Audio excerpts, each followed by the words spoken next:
મિત્રો, આ એક એવી વસ્તુ છે કે જે તમને તમારો જે આખો બિઝનેસ અટકી ગયો છે તેને એક રિસેટનું બટન કરીને આપશે. આ છે આપણા પથ્થરની ચક્કી, જે તમને એમેઝોન કે કોઈ પણ જૂની દુકાનો હશે ને ત્યાં મળી જશે. બહુ જ ઓછી કિંમતની વસ્તુ છે, બટ આ તમારા ઘરમાં ઈસ્ટ ઓફ સાઉથ ઈસ્ટ એટલે કે પૂર્વ દિશા અને અગ્નિકૂણો એ બેની વચ્ચે જે દિશા આવે છે ત્યાં તમારે આ વસ્તુ પ્લેસ કરીને મૂકી દેવાની છે.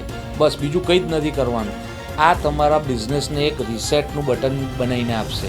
જે તમારો ધંધો કદાચ અટકી ગયેલો છે કે જે તમને વધારે સારા ઇન્સાઇટ્સ નથી આવી રહ્યા કે તમારા ધંધામાં આગળ શું કરવું જોઈએ જેથી તમારો ધંધો વધે, તો આ મૂકવાથી તમારા બિઝનેસને બહુ જ સારો ફાયદો થવાનો છે. આ તમે તમારા ઘરમાં પણ મૂકી શકો છો, તમારી ઓફિસ, ફેક્ટરી કે કોઈ પણ કમર્શિયલ સ્પેસ હોય ત્યાં પણ મૂકી શકો છો. પણ મેક શ્યોર કરવાનું છે કે આપણે આ ઈસ્ટ ઓફ સાઉથ ઈસ્ટમાં જ મૂકવાની છે. ધન્યવાદ.